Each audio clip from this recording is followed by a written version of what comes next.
Welcome, everybody, back to the studio. I'm Andrew. We're here on the very first episode of the Pawd. And Taylor, want to introduce our guest today? Yes, we have Fresno State head soccer coach Brian Zwaschka and senior Ciara Wilson. Welcome, guys. Glad that you're here. Welcome to the studio. I guess first thoughts on seeing it now. I think this is great. We're honored to be the first guest. Perfect. Okay, so how's summer been so far? You guys got back a couple weeks ago. I think you're just out of 3 days, 2 days. What is it for you guys, practice-wise? It's been pretty good. I mean, we had obviously like summer trainings, like captain's camp, so that was good, kind of getting the new girls, especially in the rhythm, because we have pretty much the same team, but 3 new girls. So just kind of giving them into the rhythm of like how our team runs, and then that way they're prepared when we came with the coaches. And what's the summer captain's practices into like more fall practice, or I guess you could say summer practice? What is that like when you guys transition back to having coaches out there full time? Is that an easy transition, or I guess kind of tell us how that works?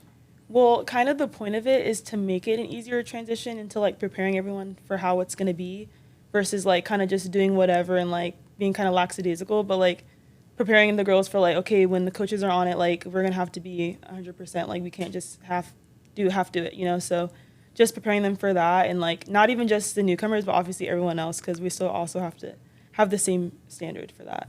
Yeah, for sure. And what is it like being back for your senior year? Does it feel weird that you've been here for a while? It hasn't seemed like it's been that long, but like now that I'm a senior, it's like, dang, I didn't think I would be here right now, but yeah, time flies really fast. Coach, is it nice to keep somebody for as many years as she stayed? Oh gosh, yeah. Anytime that you can have, a regular set of returners, and especially this year, we've got so many seniors that are familiar with each other. It's a true blessing. Yeah. Ciara, when I talked to you at the preseason media availability, you said your senior class is so close. So first for you, what benefit is that when you're going to have the ups and downs in the season to be so close? And then, Coach, what's it like to have that backbone of a senior class that's so close? Honestly, I just feel like it's important to also focus on the things off of the field. I think we can get caught up in like perfecting everything on the field, but it really matters like how we come together after and how we talk about things and how we fix things. I think that's been a really big part of our team dynamic, is just being able to have those conversations. And like if someone gets into it at practice, like just being able to like talk about it after and laugh about it. Like, obviously we're teammates, so it's just like, how are we going to push each other to the best of our abilities? But also because we are close, it's like easier to have each other's backs and to know like, hey, you got on me, but I know you meant it like with good intention. Yeah. And I think that, anytime that you have experience, like our game is so organic, so you need on-field coaches. Mm-hmm.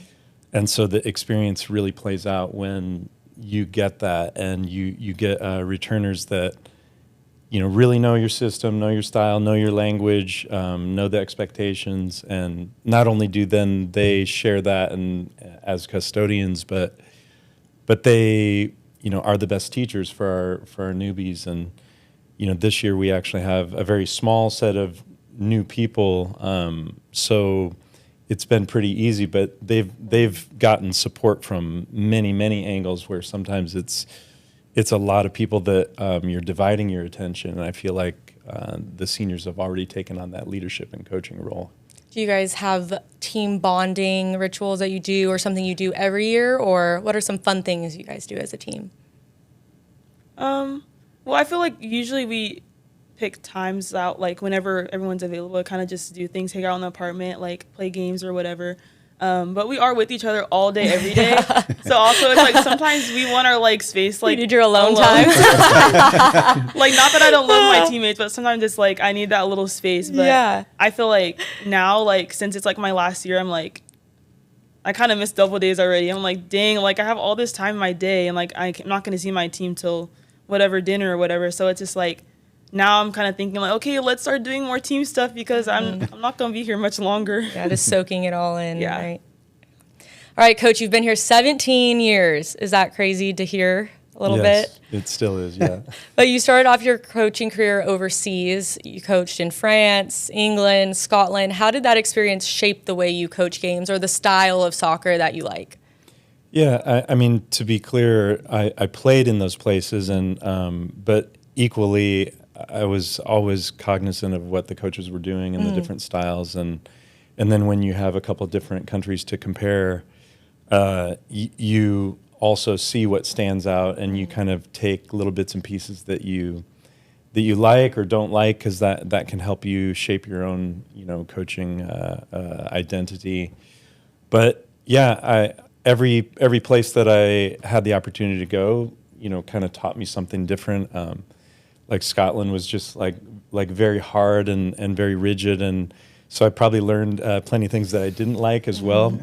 But England was a little bit looser, and I got exposed to some more tactical styles and arrangements. And then France was really special because I was there the first time that they hosted the World Cup. And they ended up winning the World Cup. So I kind of saw the before and after. I played before the World Cup and after the World Cup over there. And so it was a really special time to be there. And at the time, I think their coaches and the coaching level there was at its peak at the time. So I was very fortunate to be exposed to that. And yeah, and I still think about those things, and I think about the experiences that I had, and try to use those and have them translate for our current student athletes. And Ciara, how did you start playing soccer? Oh, a long time ago. I started when I was 7, just like playing like rec, and then I think I joined the club like 2 or 3 years later, and then from there kind of just kept playing. Did you play other sports, or were you kind of just focused on soccer? Yeah, I did like cross country in elementary school, and then I stopped after because I didn't like running. Yeah. And then Soccer's great then. Yeah, it's different running. Like cross country feels like you're literally just running the whole time, so it wasn't fun anymore. And then I did volleyball and basketball, and then actually in high school I did volleyball my freshman year, and then I didn't do it after that. But I think at that point I was kind of like, okay, I already know I want to just play soccer and like kind of focus on that. So that's just what I stuck to. What was that recruiting process for you? Like, how did that go? What was it like? Did it take a long time, short time to make your decision? That was like such a stressful like part of my life. I honestly I didn't. When you're younger, you don't ever think about like, you like know where you like, oh, I want to go here, I want to go there, but like it's way more than you really think it is. Like you have to reach out and then constantly reach out. It's like it's a lot of things you have to keep in mind, and also like when you're having games, you have to think like there could be a coach watching me right now. So it's like always having that reminder in the back of your head. And obviously, Coach Brian recruited me, but I think obviously that was my first time ever like experiencing being recruited, so it was just trying to figure out like what's best for me, and like I have to make a decision for hopefully the next 4 years, of where I want to go. So I think I made the right decision. We think you did too. He's sitting there, please say yes, please say yes. And obviously it's worked out. Now going into your final season, preseason watch list, what is it like to be on there with 2 of your teammates? And I guess tell me a little bit about what makes them two special to be on that list with? I mean, it was exciting. I think coming into senior season, just wanting to like do everything to the best of my ability and try to get those accolades. And I feel like Alexis and Anaya have been working very, very hard, especially over the summer and the spring, that maybe we didn't see that much in the fall, but now it's like seeing it kind of come in place. Like they're not going to see everything that we see in practice. So I think that's really amazing to see them kind of get that recognition that they deserve. And I feel like this is going to be a really good season for us, especially the whole team, but also just like stepping up as seniors and leaders on the team and just driving our team to win and get a ring. Yeah, Coach, she might not say it, but why is she on that preseason watch list? No, I mean, she's obviously a dynamic, athlete, but she's also grown into being a leader.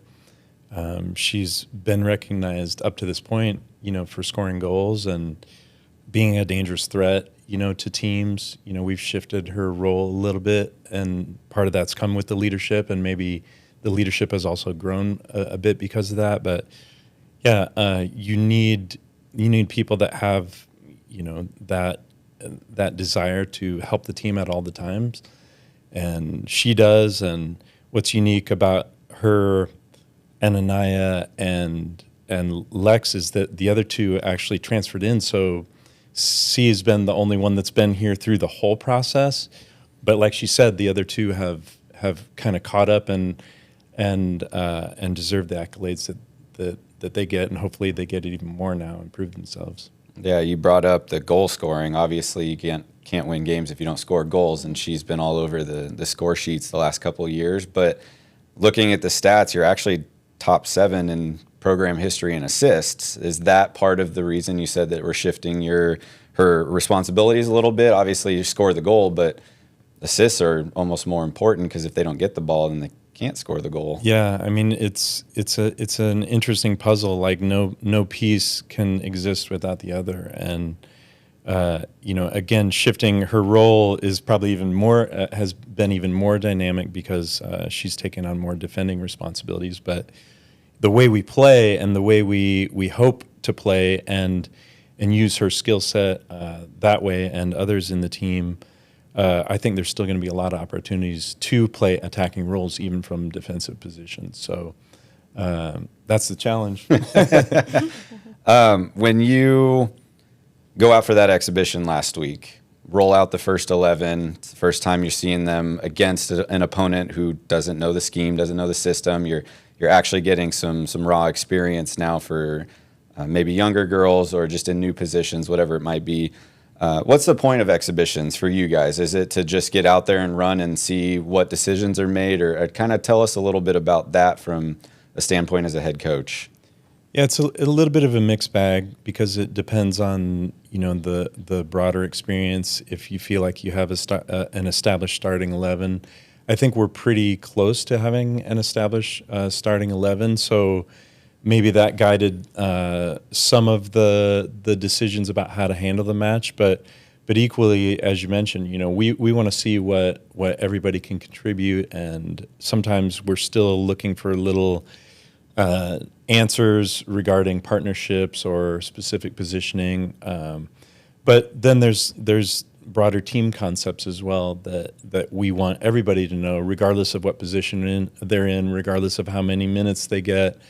And so these are all things that we're keeping a close eye on as well. But yeah, just to get opposition from somebody outside of playing ourselves, where we know each other so well, was huge, and we learned a lot from the game. So that's certainly the point before we play our live schedule starting this week. For you guys, when you get out and you finally get to play somebody else, you're like, I'm tired of playing the same 11 people at practice every day, because they know your habits, they know where you're going to go, whatever. What is that like for you? It's not relearning the game necessarily, but it's like enforcing those habits that now you've built up to what is that like for you, though, in an exhibition? Honestly, I think the most important thing is just like still sticking to our principles, regardless if they work or not. And I think like looking back and like we did like obviously like film and things like that, and kind of seeing like what we need to do better and be more tedious on the little things. We've been really used to just playing each other, obviously, because we haven't played outside opponents. So it kind of just like seeing like, okay, we've been doing all these pressing things like against each other. We already know where we're going to go, where we're going to press. So we have to kind of see how that's going to work with another team. And if it doesn't work a certain way, then we have to figure out how we're going to do it together, but also make it work. For sure. Yeah. Go ahead. Your coaching process. So after the exhibition, do you immediately watch the film, or do you let it marinate for a little bit, watch it the next day, and then show the players? Or how does that work out for you guys? Well, from the staff standpoint, yeah, we're pretty much digging in right away, and and that's good and bad. I mean, the game itself had 6 goals, so it's like there's already kind of 6 major things that we want to look at, good and bad. But there's other things that while the game's going on, we might be taking notes on, or we wanted a little bit of an answer because maybe it challenged. As he said, like we have big team principles, but until you have an opposition kind of throw a wrench in your ideas, sometimes you haven't fully refined or tweaked everything. And so yeah, we're digging into those things right away. And I know some of the players do. They have access to all the video immediately as well, but we don't really come together as a team until the next day or two, where we've had a chance to, as you say, let it marinate. Sometimes it's better to let some things fizzle out. But the idea is we don't want it to be overwhelming. We want it to be another step in the learning process. So it's like you're not going to cover everything after that either. So sometimes it's handpicking the things that we want to prioritize and making sure that those are the next step, as opposed to just throwing everything in the kitchen sink at everybody and expecting them to sift through it and get better on their own. And especially going into conference play and even regular season, you're playing, 2 to 3 matches. How do you make that digestible for the players to be scouting the other teams and watching film?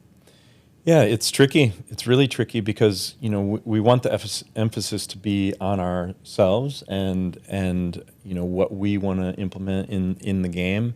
But our opposition will always throw something a little bit different at us, and they have different personnel that might throw something different at us. So that has to be part of the preparation. But we, see mention it. It's like we have principles, and we want the principles to be the guiding ideas that the team can refer back to, because even if something is a little bit different, it's related to a principle, and that helps people, digest things and maybe make quicker decisions when it looks a little bit different, but it's usually related back to some kind of broader team principle. What's the walk out to our home field like? Obviously, you guys walk from your locker room out to our facility, but like you come out in twos or a single file line. What does that tell the fans kind of what that walk is like? Are you talking to each other? Is it dead silent? Give a little, I guess, behind the scenes of that 2 or 3 minute walk. Everyone's usually different. Some people have their headphones on and they're just like vibing, and some are conversating. It's just honestly just depends on the person. Like sometimes we like want to walk in twos, but sometimes I turn around and it's like 5 people walking. It doesn't, but it is what it is. What's it like playing here at home? Obviously, in the beginning of the year, it's a little warmer, but it's almost kind of an advantage because you have schools in the mountain area that maybe aren't used to the 90, 95 plus. But what's it like playing here at home? You get to have the fans that show up. It feels like on record attendance almost every night for us. What's that like for you guys? Honestly, it's fun. I feel like even the last game, there was a lot of people that came out just for an exhibition. And it just shows like how much the Valley really wants to support the soccer team. I think last year we had more fans than the previous year, so it seems like every year like we get more support. And I think especially like being from Fresno, like seeing some familiar faces, like friends, family, people from other teams, I think that's what we need is like more Valley support. And I think that's something that's been happening. Yeah, I was going to say, as a Valley native, that's probably a little more special. Family gets to come, friends, people that have been seeing you play since you maybe were 7. Is that something special as well that maybe went into staying home and playing here? Yeah, definitely. I feel like my family is obviously very important, so just being able to have their support and like being able to rely on them coming to every game, and not even just like my main family, but also like my cousins and my close friends and my teammates from my high schools and my club teams, and also like my coaches too. And Coach, how have you, she said 17 years, how have you seen the Red Wave kind of grow more and more? Obviously started in what was Bulldog Stadium, now Valley Children's Stadium. Then you have your own pitch now that you get to play on every week. How have you seen the fan base kind of grow and start to embrace your program more over the years?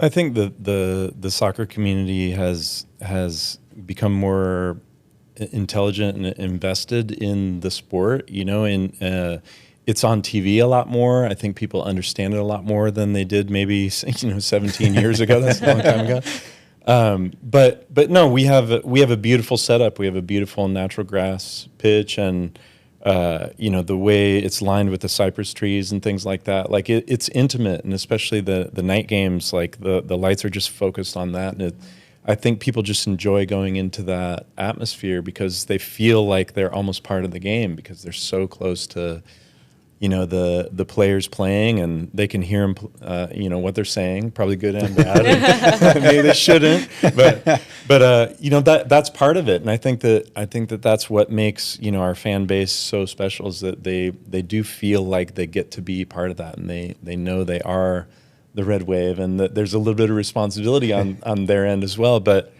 our sport is it's fast, and it's transition. It's like every moment kind of matters. So it's cool to see the fans kind of living that with us. And, they commiserate with us, and they absolutely celebrate with us. The stadium rocks every time we score a goal. So let's have more of that. Let's hope.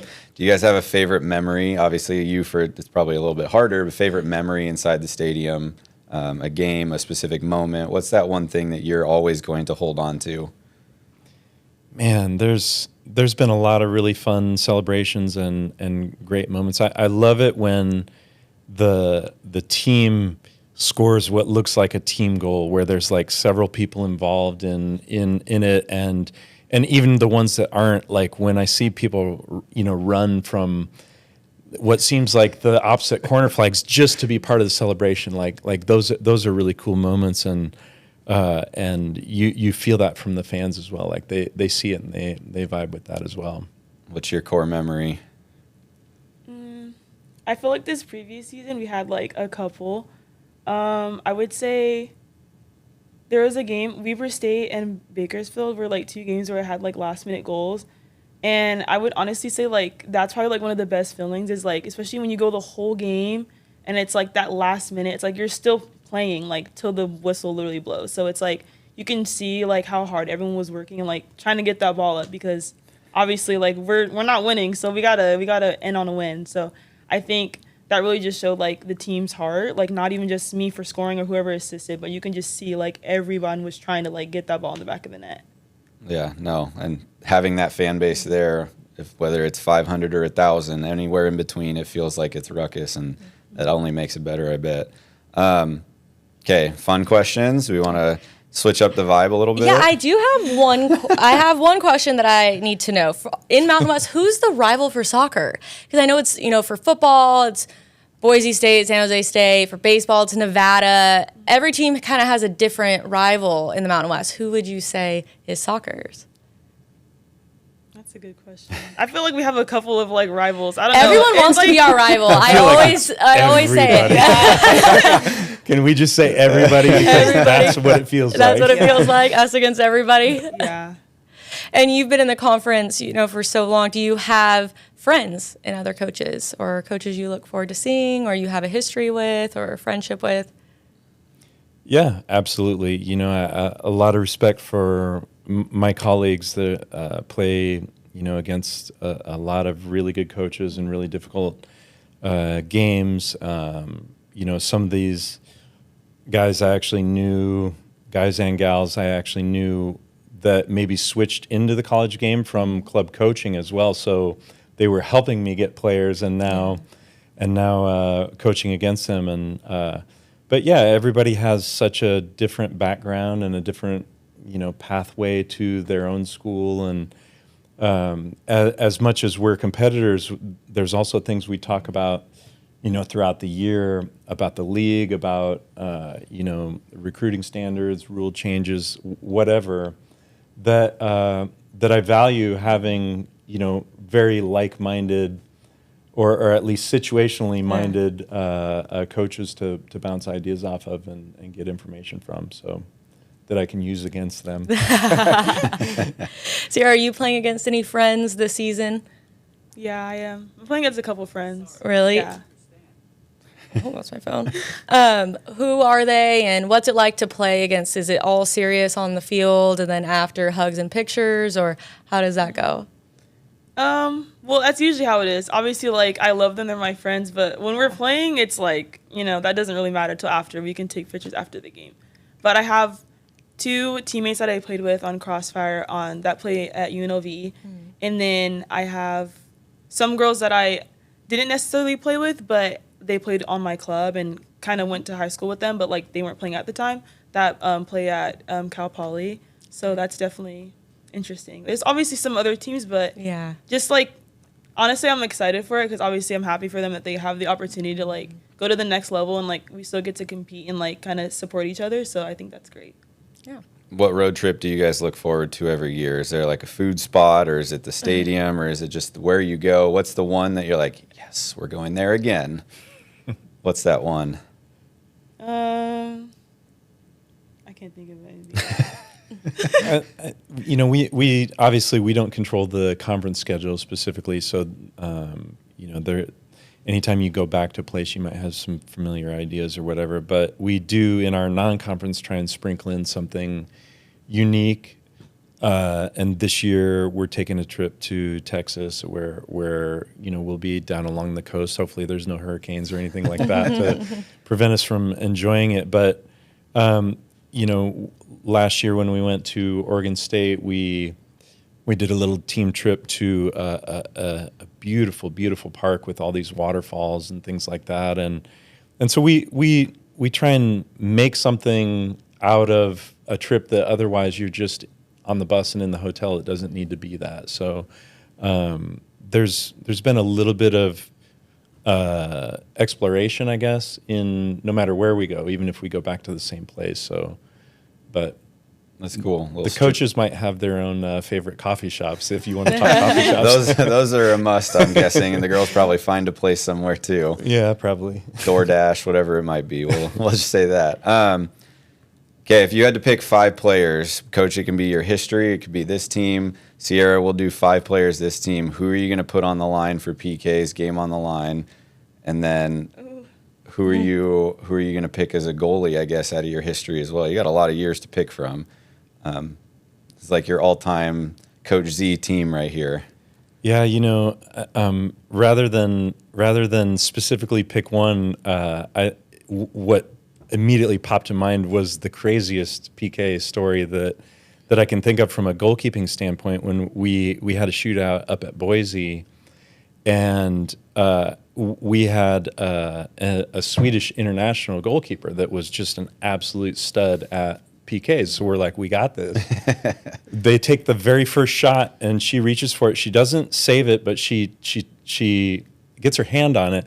But the way she hit the ground, she hurt her back and had to leave the game. And our other goalkeeper, Valentina, that was sitting on the bench, like thinking we got this. But then we had to get her to get her gloves on and run out there. So, but the whole shootout went 11 rounds, and it was just insanity. So we had our goalkeeper that was not actually meant to be in the goal have to rush in there, and she did an amazing job. But I've never seen anything like that, because I've never seen anybody get injured in a shootout. But she severely got injured just stretching herself to the limit in that. So, but man, it would be hard to name 5 shooters as well, because it's such an in the moment thing. Like I always check in with the players to see, how they feel about it, because if you feel like you're going to score, you're probably going to score. And that's just part of it. Like we've had players that just, there's no question, they just grab the ball, step up. The one that definitely pops to mind is Ellie Avery, because like when I ask, how somebody's feeling, like I don't think I even stopped my question before she jumped up there and she would grab the ball. So I thought that was pretty cool, because it resonates through the team that, yeah, let's be confident. Let's get this done. You got that leader just willing to go number one. Yeah. What's that like for you in PKs? If you had that question come up tomorrow or Thursday, we'll say, and hey, are you saying yes no matter what? Yeah. I mean, I feel like previous season, like I was usually the one that would take the PKs. But I feel like I was just more like confident in myself, like just knowing like, I mean, if I can make difficult goals, I hope I can make a pass in the back of the net. I hope I could. No promises, yeah. but I'm gonna try. For you, when you have somebody that is so confident that steps up like that, like coaching wise, what does that do for you? Like you might be in a moment where like, okay, who do I pick? Like I got 20 good shooters on this team, and then you have a dog that just steps up and is like, put me in, coach, let's go. Yeah, I mean it's fantastic. That's exactly what you want, and that goes for every game. It's like you want your players to take the choice out of your hands. To be so ready and so prepared and of such quality that it's not even a decision. Yeah. All right, fun question. if you were going to be in the Olympics and not soccer's not an option. It could be Summer Olympics, it could be Winter Olympics. What would you want to compete in and why? I would say volleyball. I feel like volleyball is fun. Like, that's the only other sport that I can think of that I would actually, like, enjoy doing. No running. Volleyball. Is that- Yeah. I think that's We why. ruled that one out. Running. Something different, yeah. I would do that. Coach? Man, as a player or As a coach? player or as a coach. Let's do one of each. What would you like to play? What would you Okay. like to coach? Well, most of my kids either swim or play water polo, so it would be interesting. If I was good enough to do it, are you saying I automatically get that You're talent? good at it. Well, you're on the team. Yeah. So you have to be pretty good. You inherit some skills. Yeah. Okay. No, it would be really interesting to have a better understanding of what exactly they're doing. But man, that's a tough question. There's so many sports that I like. I don't know if I don't know. There's something so sensational about the 100-meter dash, though. Like, that's just big time. That's the one that I do not miss. So if I was that legit, I'd run that. You'd Do run that. one. Yeah. And then I was doing some reading, and you coached Alex Morgan, speaking of Olympians. So talk a little bit about that, and when in her career did you coach her? So I was an assistant coach at Cal when she came in as a freshman and coached her for 2 years while I was there. Yeah, she had already been recruited and committed to there. So it was definitely a nice type of player to just inherit. But no, I mean, she's an amazing person. And, when people do ask me about her, the number one thing that has to be said is that she's a competitor, and probably first and foremost a competitor with herself. Like she wants to get better. She demands that from herself. And, not everybody has that. And when you have somebody that has that at a level that's almost obsessive, you see the results. And but she was equally a really kind person and really good with her teammates and fun and funny. And it's like, so really the complete package. I was very blessed to get to know her. Ciara, who did you look up to as a soccer player growing up, and who do you look up to now? Growing up, I think obviously Alex Morgan is like what everyone says, but I think for me, because I was a forward, that kind of just made the most sense to me, just how she played. And obviously she was a lefty, but I think she utilized both feet, and I think that was something that I always like looked up to as like I have to know how to use both feet if it ever comes to that situation. So I say I didn't watch soccer as much when I was younger. I obviously watch it more now, but growing up I didn't watch it as much, but I always knew Alex Morgan's name and like who she was as a player. That's cool. Just to be around the talent like that, obviously, when she was developing and then watching it. It's kind of like a full circle moment almost, like you coached her and now you're coaching her. And Yep. knowing that he's been around the top end talent like that and now you're obviously learning under him, is that something that kind of became part of the sales pitch to get you here, and then why you decided to stay here? I remember, this is funny actually, because I didn't know that he coached Alex Morgan until my mom told me, and I was like, how did you know that? Like, she literally was like researching him. Obviously she wanted to know like about the coach, and I was like, Alex Morgan? Like, I didn't know until I actually like did research. I'm like, okay, I should probably actually research the coach that I'm gonna like commit to going to his school. I should probably know like the history. So I thought that was cool. Obviously, that's like 1 in a million, like a coach that you are getting recruited by, like literally was coaching one of the best players to ever play. So that was very exciting to hear. This season, obviously making it to the tournament, winning the regular season, that's always the goal. What is it going to take for this team in this capacity to achieve that goal or one of those goals this year?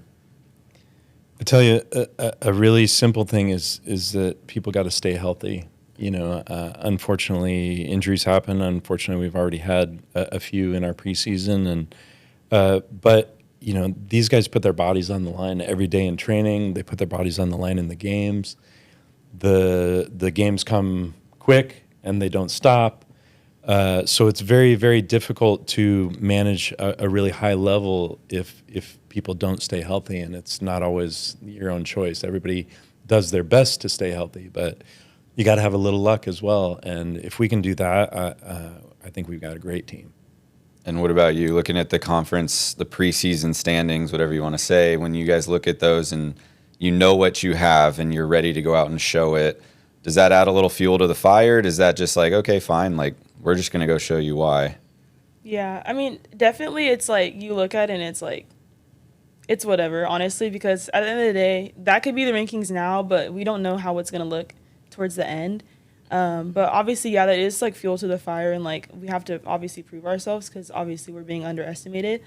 But I think not focusing too much on that and kind of just focusing on what we need to do as a team, and just honestly, I think discipline is probably the biggest thing, and like everyone knowing their limits and how they need to push themselves, especially myself. Like I know in a certain drill or in a certain part of the game, I'm like, I didn't go 100%. Like I didn't help my team like I should have. Like everyone needs to kind of just put that on the line and like just look back on how am I going to help my team throughout the whole entire game, whether I'm playing 1 minute, 90 minutes, like that's the most important thing. Cool. Coach, do you have any takeaways from the game? Like that it's taught you, or that if you could talk to a younger self, that you would say? Man, like you got to enjoy it, you know, and like competitors enjoy competing as well. And, you know, you have issues, you know, that are, you have the choice of whether or not to look at that as a learning moment as well.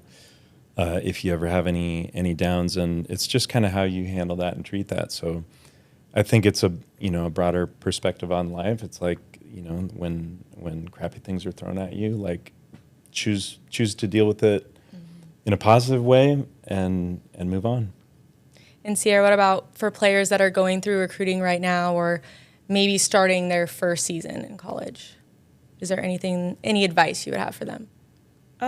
Honestly, I would just say like be patient and just kind of do what you think is best for you.